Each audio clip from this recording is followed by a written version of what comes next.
अस्सलाम वालेकुम। वालेकुम अस्सलाम। जी जनाब, बहुत माजूर भाई, अस्सलाम आपको सर। वेट करना पड़ा भाई। वालेकुम अस्सलाम sir, why are you late आज सर? मैं क्यों लेट हूँ?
अभी जी तो कल इसी स्लाइड तक हमने छोड़ा था।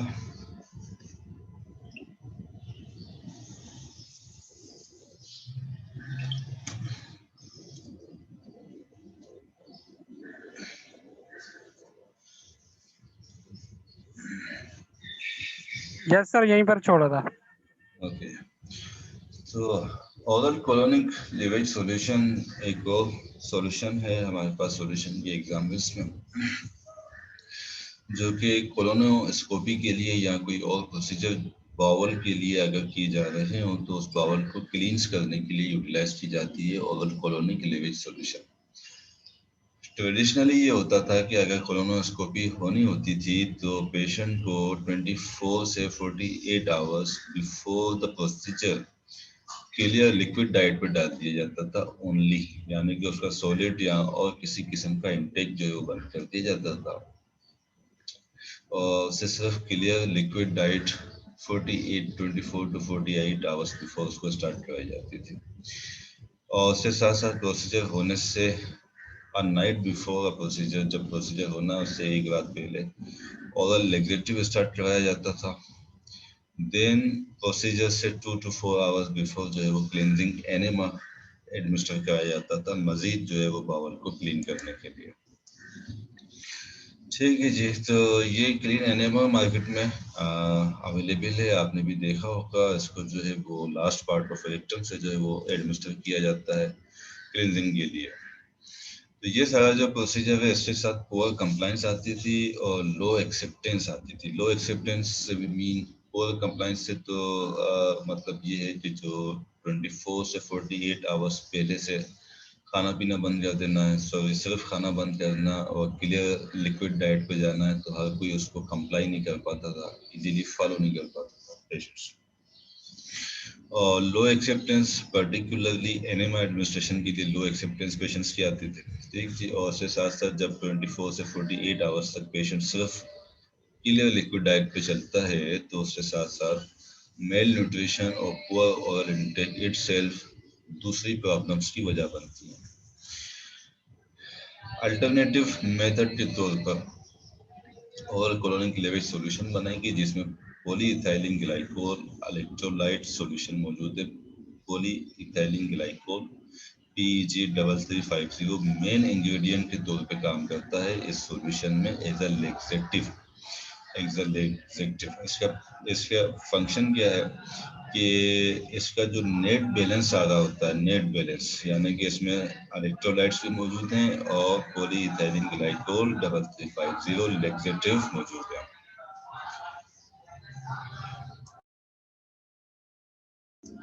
नेट नेट इम्पैक्ट इसका क्या आता था कि जितना पानी पिया जा रहा है वो वाटर एब्जॉर्ब नहीं होता स्मॉल इंटेस्टाइन से, बावल से वो वाटर एब्जॉर्ब नहीं होता इलेक्ट्रो ओस्मोलैरिटी की वजह से। आइसोओस्मोटिक सॉल्यूशन बन जाती है, आइसोओस्मोटिक की वजह से ये वाटर एब्जॉर्ब नहीं होता इंटेस्टाइन से। ठीक है जी। तो क्या नेट इम्पैक्ट आता है कि जब वाटर एब्जॉर्ब नहीं होगा तो वो ऑब्वियसली क्या होगा, लार्ज इंटेस्टाइन के रूट से ही उसको बाहर निकलना है, फिर एलिमिनेट होना है बॉडी से। जब लार्ज इंटेस्टाइन के रूट से ही उसको एलिमिनेट होना है तो वो क्लीन करता हुआ बाउल को जो है वो एलिमिनेट होगा। एडवांटेज इसका पर क्या मिलता है कि लेस टाइम, कम टाइम इसके लिए चाहिए होता है और डाइटरी रिस्ट्रिक्शंस जो है वो compare to the traditional procedure वो ज़्यादा कम है। 4 लीटर ऑफ सॉल्यूशन की ये डोज बनता है 240 ml हर 10 मिनट में पेशेंट को लेना होता है जब तक कि 4 लीटर कंज्यूम ना हो जाए। जितना वो जो पूरा उसका एक पोर्शन है वो एक साथ पीना होता है, आहिस्ता आहिस्ता सिप करके नहीं लेना होता, जो 240 ml का पोर्शन है वो। ठीक है जी। तो कितनी टाइम की कितनी बचत हो जाती है कि ये पेशेंट को अलाउ किया जाता है 3 hours for drinking, 1 hour for waiting period, total 4 hours का। ट्रेडिशनल पीरियड में 48 आवर्स चाह रहे थे और यहाँ पे सिर्फ 4 आवर्स पहले पेशेंट को ये सॉल्यूशन पिला दें, उसको फर्स्ट मूवमेंट जो है वो 1 आवर के अंदर अंदर हो जाएगी और फिर सब्सिक्वेंट मूवमेंट जो बाउल मूवमेंट होंगी उसमें वो पूरा उसका जो बाउल है वो क्लींस हो जाएगा। सॉलिड फूड पेशेंट ने नहीं लेना at least 2 hours before the solution से पहले, यानी कि टोटल अब 6 आवर्स होगा। सॉल्यूशन 4 आवर्स 3 to 4 आवर्स तक स्टार्ट होगी और उससे 2 आवर्स पहले और सॉल्यूशन पीने के बाद और प्रोसीजर होने तक किसी किस्म का सॉलिड फूड पेशेंट ने नहीं लेना होता। ठीक है जी। ये इंग्रेडिएंट जो है वो इम्पोर्टेंट है आपके लिए। ठीक जी। एज इट इज क्वांटिटी याद रखना जो है वो एग्जामिनेशन पॉइंट ऑफ व्यू से जरूरी नहीं है, लेकिन इस सॉल्यूशन में कौन सा इंग्रेडिएंट है ये आपको पता होना चाहिए। अच्छा, इसको भी हमने इस तरह से टेबल में रख दिया तो हमारे पास 3 सॉल्यूशन हम अभी तक पढ़ चुके हैं, ड्राई मिक्सचर, ORS और ऑल कोलोनिक क्लीवेज सॉल्यूशन। इस टेबल की मदद से हम इन सॉल्यूशंस को एक दूसरे से डिफरेंशिएट जो है वो कर पाते हैं। अगर ड्राई मिक्सचर, ORS और ऑल कोलोनिक क्लीवेज सॉल्यूशन की अभी तक अगर हम बात करें डिफरेंस की, तो इसमें सबसे बड़ा डिफरेंस एक मेन इंग्रेडिएंट की मौजूदगी है which is PEG3350। Dry mixture में ज़्यादातर एंटीबायोटिक्स के लिए बनाया जाता है, ड्रग्स मौजूद होती हैं, ORS में ड्रग मौजूद नहीं होती। ठीक है जी। बाकी सब में सॉल्वेंट वाटर ही यूज हो रहा होता है। इंडिकेशन तीनों की डिफरेंट है। नेक्स्ट आइए जी, magnesium citrate oral solution slightly yellow clear type की और एफरवेसेंट टाइप का लिक्विड है जिसका कि स्वीट टेस्ट होता है, एसिड टाइप का टेस्ट होता है, लेमन फ्लेवर के साथ इसको बनाया जाता है। इसका अल्टरनेट नेम जो है वो सिट्रेट ऑफ मैग्नीशिया है। मैग्नीशियम ऑक्साइड इसमें 1.55 से 1.9 ग्राम तक होता है in each 100 ml। Magnesium oxide जो है वो लेक्सेटिव के तौर पे काम करता है, सॉरी कैथार्टिक के तौर पे जो है वो काम कर रहा होता है, यानी कि जो कंस्टिपेशन के पेशेंट्स होते हैं जिनको कि ओकेजनल कंस्टिपेशन रहती है और जिन पेशेंट्स को ये रिकमेंड किया जाता है कि वो लिक्विड इनटेक अपना इंक्रीज करें। जब लिक्विड इनटेक इंक्रीज करेंगे तो स्टूल फॉर्मेशन भी सॉफ्ट हो सकेगी, स्टूल फॉर्मेशन के लिए लिक्विड जो है वो अवेलेबल हो सकेगा बाउल। अब जो पेशेंट्स लार्जर क्वांटिटीज नहीं ले पाते लिक्विड की इस रिकमेंडेशन के बाद, तो ये सिट्रेट ऑफ मैग्नीशिया एक तरीका है, अपीलिंग वे है ऐसे पेशेंट को ज्यादा ओरल इनटेक कराने का। उसके साथ साथ उसमें मैग्नीशियम ऑक्साइड भी उनको मिल जाता है which is a cathartic to treat constipation. ठीक है जी। तो इसकी बहुत अच्छी अपीयरेंस टाइप की बनाई जाती है, इसके कलर्स बहुत अच्छे रखे जाते हैं, पैलेटेबिलिटी बहुत हायर साइड पे इसकी रखी जाती है ताकि एक्सेप्टेंस जो है वो पेशेंट की वो इंक्रीज हो सके इसमें। जी, तो सिट्रेट ऑफ मैग्नीशियम में मेन ड्रग हमारे पास मैग्नीशियम ऑक्साइड आ गई। इसी की बेस पे ही ये जो है वो डिस्टिंग्विश हो सकती है दूसरे सॉल्यूशन से कि इसमें जो मेन ड्रग है हमारी तो मैग्नीशियम ऑक्साइड काम कर रही होती है। ठीक है, दूसरे सॉल्यूट्स भी इसमें मौजूद होते हैं और सॉल्वेंट आ गया इसमें वाटर। सिंपल सॉल्यूशन के तहत इसको बनाया जाता है। Then sodium citrate and citric acid oral solution. Sodium citrate हमारे पास ये वो सॉल्यूशन है जो कि यूरिन को अल्कलाइन करने के लिए उसकी अल्कलाइनिटी को मेंटेन करने के लिए जो यूटिलाइज की जाती है। पर्टिकुलरली कुछ जैसे कि यूरिक एसिड स्टोन फॉर्मेशन है या एक दो और प्रॉब्लम्स ऐसी हैं जो कि ज़्यादा डोमिनेंट होती हैं एसिडिक यूरिन में, एसिडिक यूरिन की वजह से। तो sodium citrate 100 milligram plus citric acid 67 milligram 100 ml aqueous solution total इसकी बनती है, जिसको हम कहते हैं सोडियम सिट्रेट एंड सिट्रिक या सिट्रिक एसिड ओरल सॉल्यूशन। ठीक है, और यूरिन अल्कलाइनेशन के लिए यूटिलाइज होती है। तो सिट्रिक एसिड ओरल सॉल्यूशन में मेन ड्रग के तौर पे कोई इंग्रेडिएंट नहीं होता, दूसरे सॉल्यूट्स हो सकते हैं और मेन यूज इसका अल्कलाइनेशन का है, यूरिन अल्कलाइनेशन। अच्छा जी, सिरप्स पे आ जाते हैं। यहाँ तक किसी के कोई सवाल है भाई?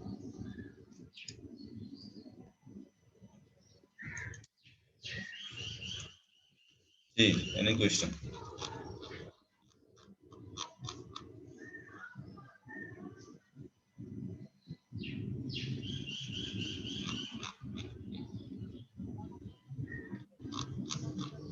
जी, तो मैं नो ना सर। समझे ओके जी। सही, तो सिरप क्या है? ये सिरप कंसंट्रेटेड एक्वस प्रिपरेशन है कंटेनिंग शुगर और sugar substitute.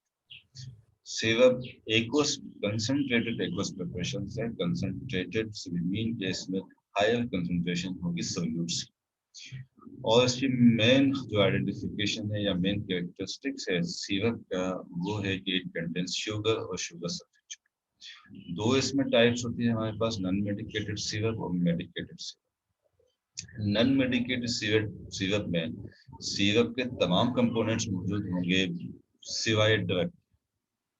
Components of the syrup जो भी हैं, जो हम देखेंगे आगे कि उसमें कौन कौन से और कंपोनेंट्स हैं सिरप के, उसके ड्रग के अलावा बाकी सारे कंपोनेंट्स ऑफ सिरप जो है वो नॉन मेडिकेटेड सिरप में मौजूद होंगे।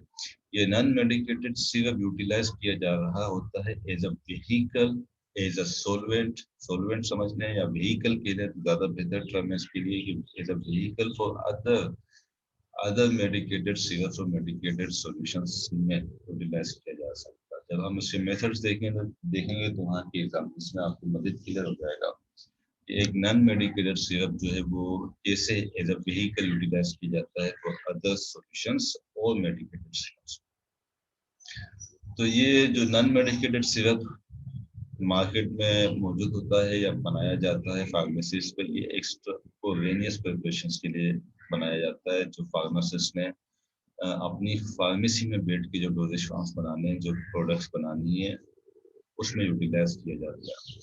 किसी फार्मासिस्ट को अगर कोई डॉक्टर ये कहता है कि जी इस ड्रग का जो है वो आप सिरप बना दो, बच्चों के लिए सिरप बना दो, मेरे 5 पेशेंट के लिए आप सिरप बना दो, क्योंकि इस कमर्शियल सिरप मार्केट में अवेलेबल नहीं है, तो वो फार्मासिस्ट जो है वो नॉन मेडिकेटेड सिरप को एज अ व्हीकल यूटिलाइज करते हुए उसमें मेडिकेशन हिट करके उसका सिरप बना सकता है या दूसरे लिक्विड डोजेज फॉर्म्स बना सकता है पैलेटेबिलिटी के। अच्छा जी, ड्रग्स इसमें कौन सी आएंगी? नॉन मेडिकेटेड सिरप में कौन से ड्रग्स ऐड की जा सकेंगी? वो ड्रग्स जो कि water soluble drugs. Then medicated syrup वो सिरप है जो कि कमर्शियली प्रिपेयर किए जाते हैं, ड्रग के साथ प्रिपेयर किए जाते हैं। ठीक है जी। तो मेन सिग्निफिकेंस हमारे पास सिरप की क्या निकल के आती है? टेस्ट मास्टरिंग की आती है। मेन है टेस्ट मास्टरिंग, क्योंकि इसमें एक तो स्वीटनेस मिलती है और दूसरी मिलती है विस्कोसिटी, थिकनेस मिलती है। स्वीटनेस और विस्कोसिटी दोनों ही जो है वो टेस्ट मास्किंग करने के लिए यूटिलाइज की जाती है। सिर्फ स्वीटनेस सिर्फ स्वीटनेस काफी नहीं हो सकती टेस्ट मास्किंग के लिए। थिकनेस जो है या विस्कोसिटी एक एडिशनल बेनिफिट होता है टेस्ट मास्किंग के लिए। डिवीजन में शायद हमने कल भी ये बात की थी कि जितना लिक्विड विस्कस होगा उसके अंदर मौजूद जो बिटर ड्रग होगी उसका कंटेक्ट टेस्ट बड्स के साथ उतना ही रिड्यूस हो जाएगा, जिसकी वजह से टेस्ट मास्किंग हो सकेगी बिटर ड्रग्स। अच्छा जी, इसमें जो बुक चैप्टर आपको एनसेल वाला दिया गया है उसमें दो टेबल्स हैं 13.6 एंड 13.7। उसमें नॉन मेडिकेटेड और मेडिकेटेड सिरप्स की जो है एग्जाम्पल्स दी हुई हैं। आप उसको कम से कम 2 मरतबा पढ़ लीजिएगा, एक आज और एक एग्जामिनेशन के टाइम पे स्टडी करते हुए। ये दोनों टेबल्स जो है वो एग्जामिनेशन पॉइंट ऑफ व्यू से इम्पोर्टेंट नहीं है, दोनों टेबल्स जस्ट आप अपने नॉलेज के लिए देख लीजिएगा उसको। अच्छा जी, तो कंपोनेंट्स की तरफ आते हैं। सिरप के कंपोनेंट्स, मेन कंपोनेंट है इसका जी शुगर या तो शुगर के कोई सब्स्टिट्यूट। यूजुअली ज्यादातर केसेस में जो है वो शुगर यूटिलाइज की जाती है। द मेन जो कंपोनेंट है, ये जो मेन इसका कैरेक्टर है सिरप का, वो शुगर ही है। शुगर कौन सी शुगर? सक्रोज यूजुअली यूटिलाइज की जाती है, या उस सक्रोज का कोई सब्स्टिट्यूट जो कि हमें स्वीटनेस और विस्कोसिटी प्रोवाइड करता है। ये सक्रोज के सब्स्टिट्यूट्स कौन से हो सकते हैं? सोर्बिटोल है, ग्लिसरीन है, प्रोपाइलिन ग्लाइकोल है, जो सब्स्टिट्यूट के तौर पे यूज होते हैं।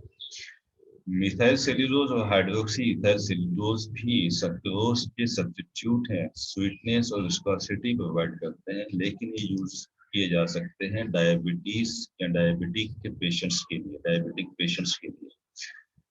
क्यों? क्या इसका रीजन है कि मिथाइल सेल्यूलोज और हाइड्रोक्सी इथाइल सेल्यूलोज जो है वो नॉन ग्लाइकोजेनिक्स होता है।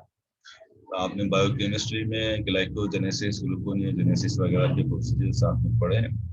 तो ये दो ingredients methyl cellulose and hydroxy ethyl cellulose convert नहीं होते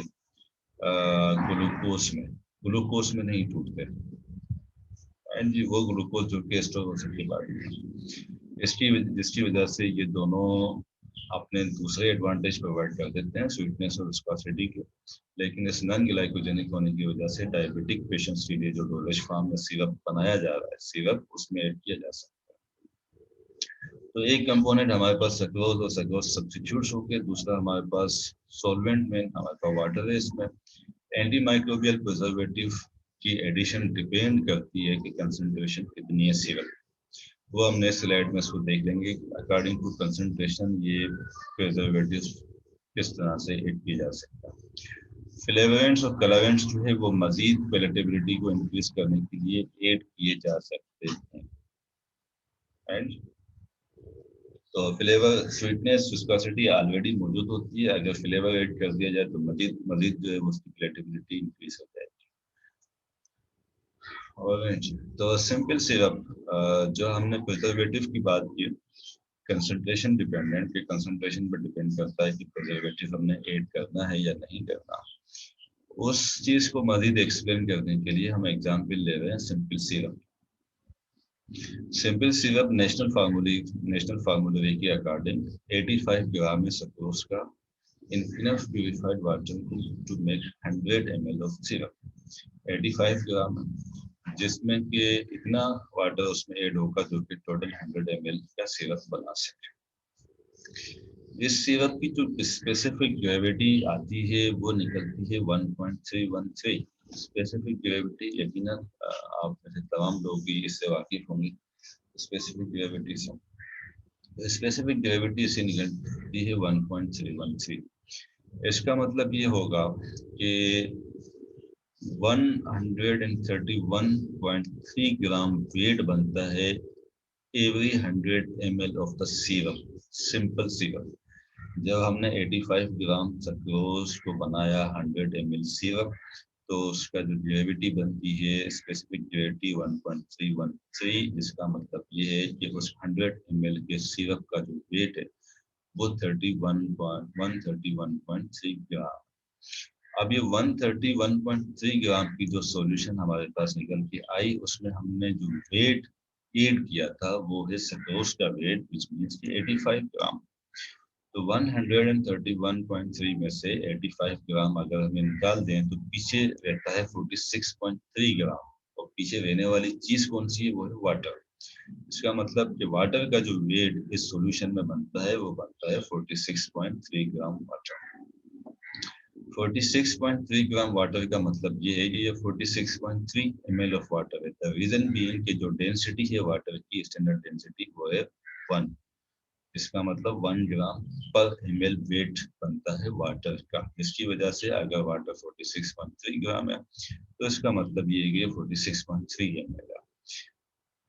ठीक है, अब यहाँ तक हम इस बात को रोक देते हैं। अब दोबारा इस बात पे आए कि जो सक्रोज की जो सोलिबिलिटी है वो है 1 ग्राम इन 0.5 ml ऑफ वाटर।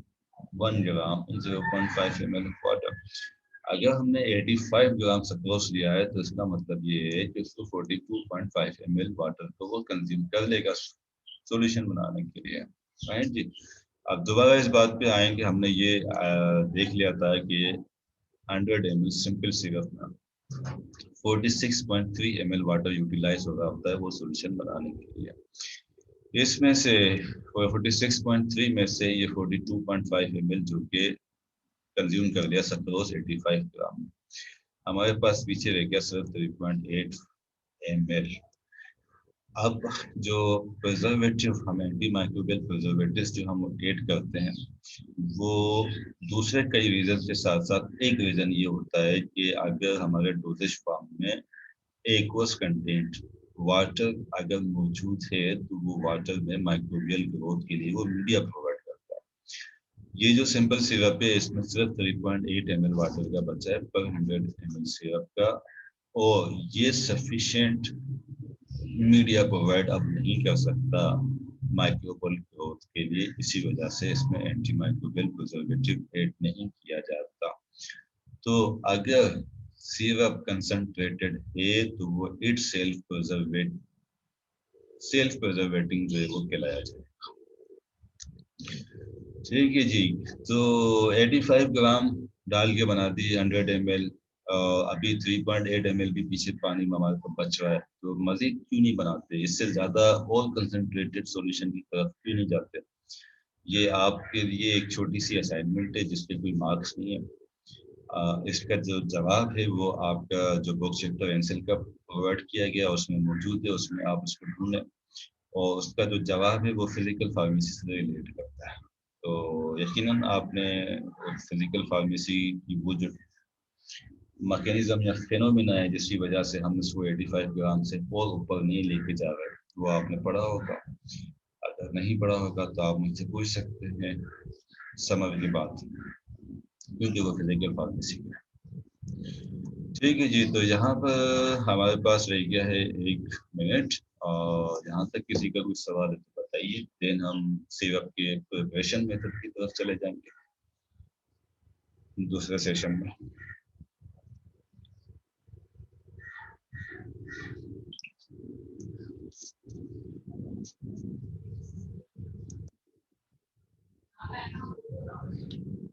जी भाई, मैं ना समझूं।